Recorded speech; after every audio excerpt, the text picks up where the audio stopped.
Okay, hello everyone, welcome back to my channel. तो आज का हमारा जो वीडियो लेक्चर रहने वाला है वो हम अगेन बायो ऑर्गेनिक के अंदर क्वेश्चन सीरीज को आगे कंटिन्यू करते हैं। तो इसके अंदर देखिए आज अपन लोग आ गए हैं 2021 के फर्स्ट क्वेश्चन का। ए है specificity and regulation. Specificity and regulation क्या होता है वो देखेंगे। विशिष्टता और नियमन। विशिष्टता और नियमन क्या होता है वो देखिए। तो स्पेसिफिसिटी देखिए, one of the property of enzyme that make them so important as diagnostic and research tools, it is the specificity. अब देखिए मैं आपको हिंदी में समझा दूंगी तो आपको तुरंत भी याद हो जाएगा। देखिए एंजाइम की one of the property of enzyme, enzyme की एक प्रॉपर्टी है दैट मेक देम कि वे उनके लिए बनाते हैं so important as diagnostic and research tool. Enzyme की एक ये स्पेसिफिक प्रॉपर्टी है कि वो जो ये स्पेसिफिसिटी है, विशिष्टता है, इसके लिए एक टूल्स बनाते हैं, इम्पोर्टेंट महत्वपूर्ण टूल्स बनाते हैं, जैसे डायग्नोस्टिक निदान और रिसर्च टूल्स। निदान और रिसर्च के लिए जो टूल इम्पोर्टेंट होते हैं, टूल्स औजार इम्पोर्टेंट होते हैं वो बनाते हैं। तो वही क्या होती है, एंजाइम की स्पेसिफिसिटी होती है। तो आई होप ये वाली आपको समझ में आई होगी। अब नेक्स्ट देखें, a few enzyme show absolute specificity. कुछ एंजाइम जो हैं वो एब्सोल्यूट स्पेसिफिसिटी शो करते हैं, that is they will catalysed, जो कि क्या होते हैं, कैटेलिसिस के रूप में होते हैं। If few enzyme show absolute specificity that is they will catalyse only one particular reaction. Catalyse तो होते हैं लेकिन ओनली वन एक रिएक्शन के द्वारा ही होते हैं। There are 4 types of specificity. Specificity अपनी 4 टाइप से होती है। Absolute specificity, group specificity, linkage specificity और स्टीरियोकेमिकल स्पेसिफिसिटी। तो इसके अंदर देखिए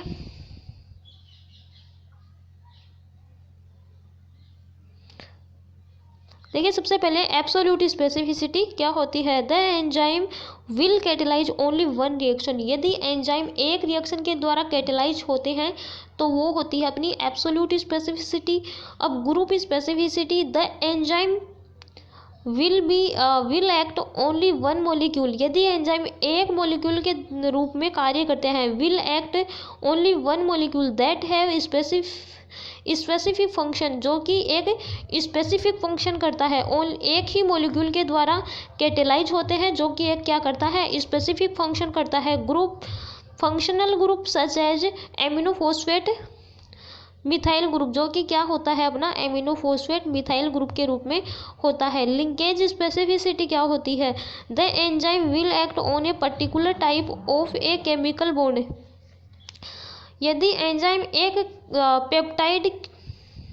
पेप्टाइड टाइप का जो केमिकल बॉन्ड होता है उसके रूप में कार्य करता है, एक्ट करता है, तो क्या होता है, regardless of the rest of the molecular structure, तो उसके रिगार्डलेस अपनी ये क्या बनती है, एक मोलिकुलर स्ट्रक्चर की फॉर्मेशन होती है। नेक्स्ट देखिए stereochemical specificity, the enzyme will act on a particular structure और ऑप्टिकल आइसोमर। यदि एंजाइम एक पर्टिकुलर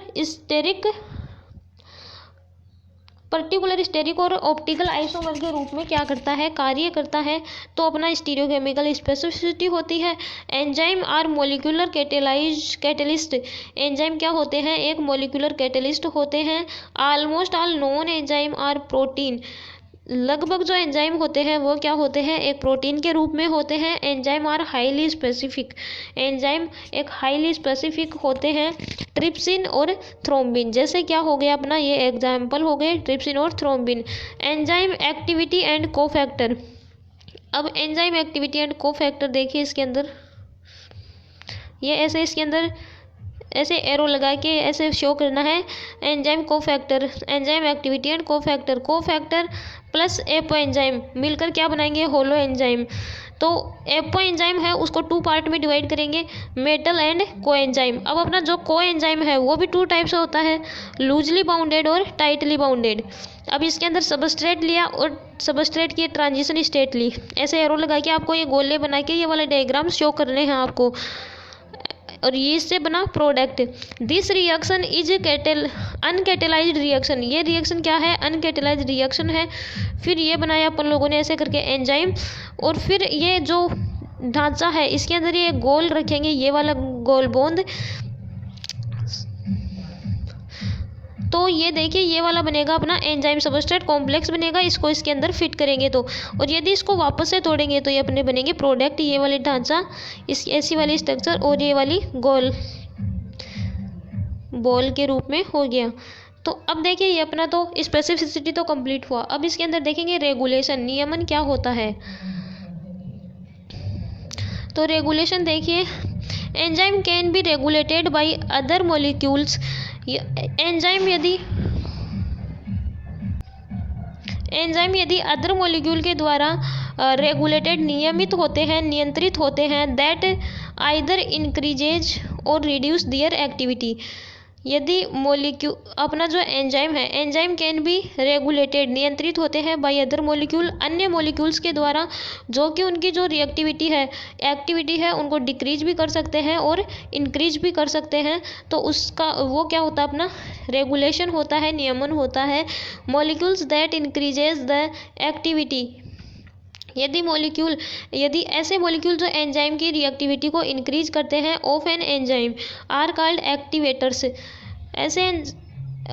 ऐसे मॉलिक्यूल जो एंजाइम की एक्टिविटी को क्या करते हैं, इंक्रीज करते हैं, तो उनको बोलते हैं एक्टिवेटर्स। जबकि मॉलिक्यूल्स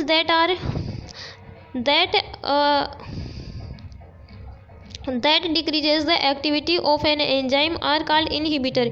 और यदि मॉलिक्यूल्स जो एंजाइम की एक्टिविटी को डिक्रीज करते हैं तो उसको बोलते हैं इनहिबिटर। जैसे allosteric enzyme regulation, proteolytic activation of enzyme, reversible covalent modification,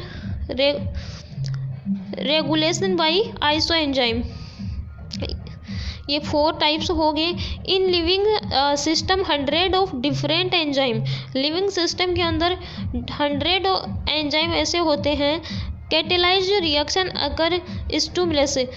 100 enzyme की जो कैटेलिसिस होने की जो रिएक्शन है वो साथ होती है, एक साथ होती है। तो ये हो गया अपना रेगुलेशन, नियमन, स्पेसिफिसिटी और रेगुलेशन अपना कंप्लीट हो गया। तो आज के लिए इस क्वेश्चन सीरीज को अपन लोग यहीं पे फिनिश करते हैं। मिलते हैं नेक्स्ट लेक्चर में। Thanks for watching.